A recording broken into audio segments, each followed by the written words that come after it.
Another very unusual incident happened to two elders from the Dutch Reformed Church. They had come to the meetings and watched. One of them, as he heard Brother Branham diagnose the cases, telling the people what was wrong with them, and then as he witnessed miracles performed, became convinced that it was of God. The other elder sat there and also watched Brother Branham diagnose the cases, telling the people secret things of their heart, and that in the name of Jesus they had been healed and could get up and go home claiming and rejoicing in their healing.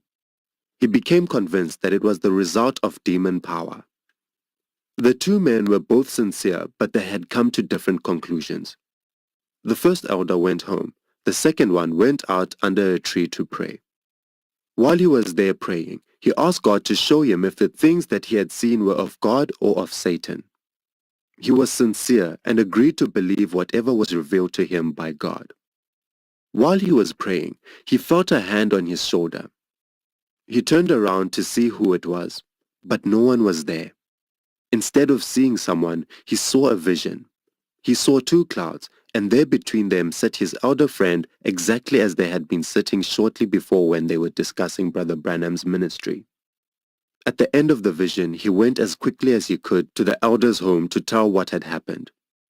As he was explaining the vision to him, other members of the family who were there noticed an imprint of a hand on his shirt.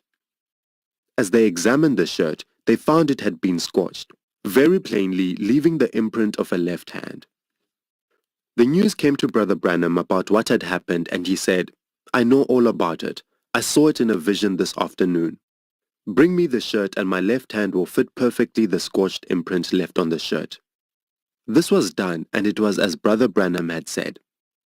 That evening the shirt was brought to the meeting, and hundreds saw the scorched imprint of the hand on the shirt. One evening, as Brother Branham called for the prayer line to be formed, we found one of the numbers called was missing.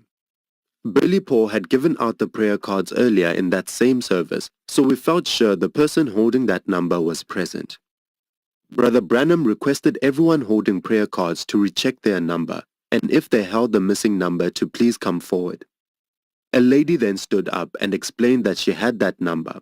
However, when she had first received the prayer card, she felt something go through her body. It was similar to an electric shock, only milder but of a longer duration. She had cancer on her lip, which was constantly painful. After this shock-like sensation, the pain was gone. She felt that she was healed, and therefore it was not necessary for her to go up in the prayer line. A Dutch Reformed elder came into the line for prayer. After praying for him, Brother Branham told him that he had received his healing and could go home praising God. He said also, "You have a wife who is at home suffering with cancer. You can rejoice because she is well too." Later, as the man approached his home, he saw that all the lights in the house were on and a couple of cars were outside. He became rather disturbed, wondering what was happening. As he entered the house, he saw his wife out of bed, feeling fine and thanking God for healing her body. She had called some friends when she felt she had been healed, and they had come over. Together they all rejoiced in the healing that both had received. During another meeting in Johannesburg, a young boy, about 7 or 8 years old, was called up in the prayer line. Brother Branham spoke to the boy for a few minutes, explaining that the weak heart which he had was caused by demon oppression. He told him that he would be delivered and someday would be preaching the same gospel that was now being brought to the people of South Africa. Suddenly, Brother Branham turned to the audience, and during the next few moments of silence, it was evident that he was seeing a vision of something over the audience. Then he pointed directly out over the pulpit and said that there was also a little girl and another boy out there suffering with the same affliction. Everyone felt tense as he pointed in the direction he knew they were, but could not find them. As moments passed, he insisted that they were there. He said that the spirit that was binding this boy was calling for help to other kindred demons in the audience. He continued to look but could not find them. Brother Baxter came up from behind and putting his hand on the back of Brother Branham caused him to move forward. As he did this, Brother Branham came closer to the pulpit and was able to see those who were just in front of it. There were the two he was looking for, a boy about 12 years old and a girl a couple of years younger. Both of them were lying on cots and had been hidden from his view because of the pulpit. He prayed for them and told them that they had been delivered from the demon which had been causing their weak heart. He had seen a vision of all three being well. Afterwards, I interviewed the mother of the boy who had been lying on the cot. She told me that her son was in such a condition that he could not sit up for more than 10 minutes a day. Brother Branham's ministry is very unusual, and as Brother Bosworth so often reminded us, there has never been anything like it since the time when Christ was here on earth. God has been good to his people, and from time to time has given us seers and prophets. But as far as we are able to find in the annals of history, there has been no one else with a ministry such as Brother Branham's. Often he would witness between 30 and 40 visions a day, and never has any one of them been wrong. Many times he would see visions of the services ahead of time, or incidents that would take place in the future. He would sometimes tell us about these before they actually happened, and then when we saw them, we would be reminded of what he had told us. Shortly after we arrived in Johannesburg, Brother Branham had a vision that the following day he, Brother Schoeman, and some others would be downtown. They would see a native standing on a corner with a blue shirt and white trousers. Brother Branham described the native, even describing the corner and the building by which the native was standing. The next day they went downtown and Brother Branham related this vision to those who were with him. As they were walking downtown, they rounded a corner and there directly in front of them stood this native, dressed exactly as Brother Branham had described him. The surroundings too were just as he had mentioned. One day Brother Branham saw in a vision a native girl who had a rather high forehead with a scar on it. She was sitting on the ground looking down as if she were doing something with her hands. Brother Branham related this vision to others, and a few days afterwards they were out driving around and there was this girl alongside the road selling beads. No one else in the car at first recognized the girl as being the one that Brother Branham had seen in the vision. After they had driven by about a half a mile, Brother Branham asked them if they would not stop and turn around because he wanted to see this girl who was sitting there by the road, making and selling these beads. They went back and stopped to look at some of the beads. Just as they were ready to go, Brother Branham said, "Doesn't anyone recognize this girl?" As they looked at her, they recognized her as the girl Brother Branham had told them about, sitting on the ground, looking down as if she were doing something with her hands. When she looked up, they also saw her high forehead and the scar. The first evening Brother Branham was in the home of Brother Schoeman, the chairman of the National Committee. He had a vision of what had happened to Brother Schoeman's daughter. She had had an operation on her eye. Brother Branham described the operation just as it had happened. Brother Schoeman confirmed everything that had been said. It was just as it had happened. After closing a week of meetings in Johannesburg, we motored to Klerksdorp. This is another mining city about 100 miles southwest of Johannesburg. The first service there was cancelled because of rain, and the second service was cancelled because of a windstorm and cold weather. Sunday morning, God spoke to Brother Branham through a vision, assuring him that we would have favorable weather during the rest of the meetings in South Africa. These two meetings were the only ones that were cancelled because of weather conditions throughout the entire tour of South Africa, even though some of the meetings were conducted in cities which were having their rainy season. Sunday, October 14th, was a beautiful day.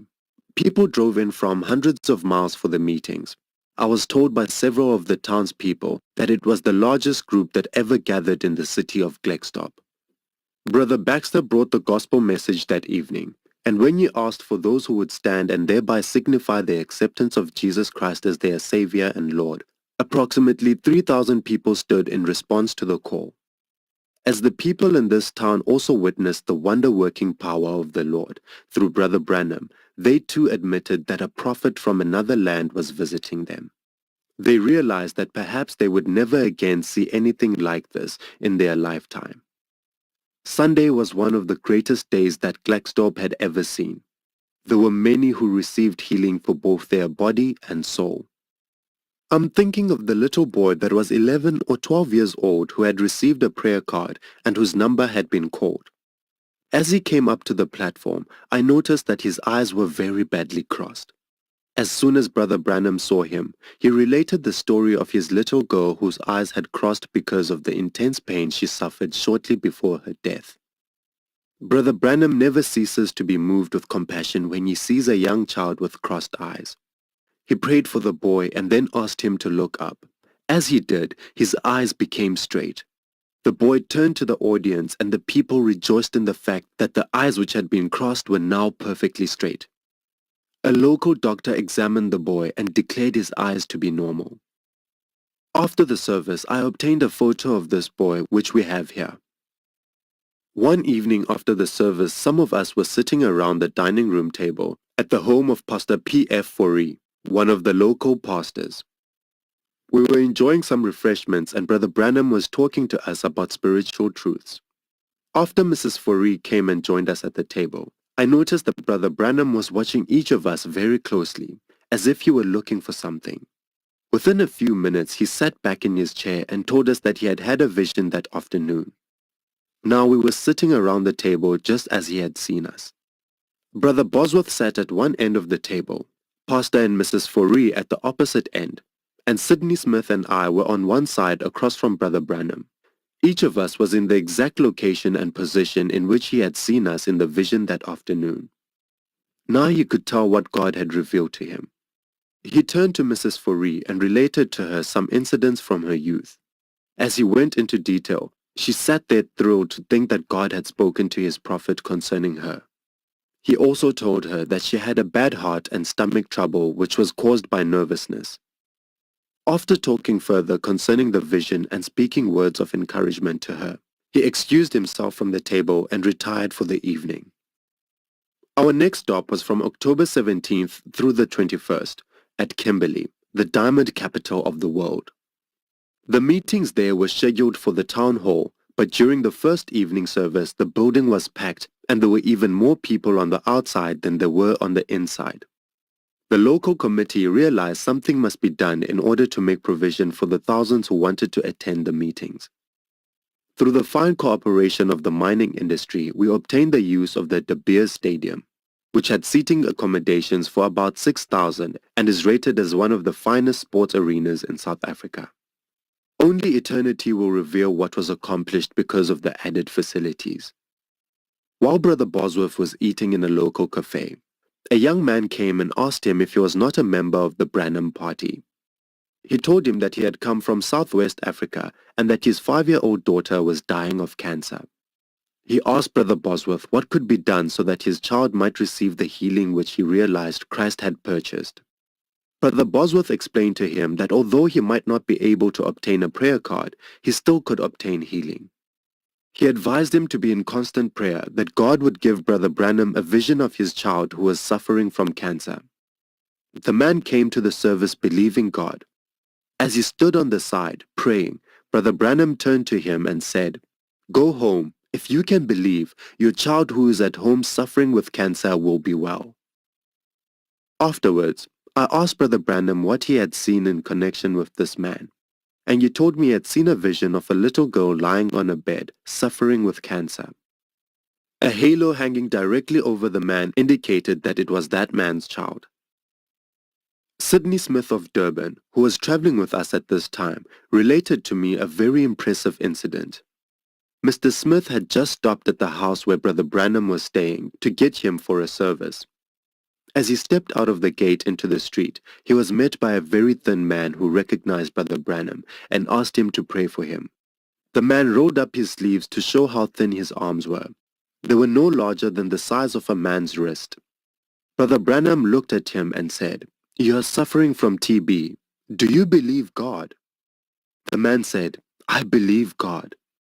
Brother Branham prayed for him and spoke to him for a few minutes, after which he said, "Let's see your arm again." This time when the man rolled up his sleeve, he was amazed to see that his arm had enlarged and now appeared to be stronger than it had been a few minutes before. This was a case where God not only healed the man instantly, but miraculously gave him physical strength which ordinarily would return gradually.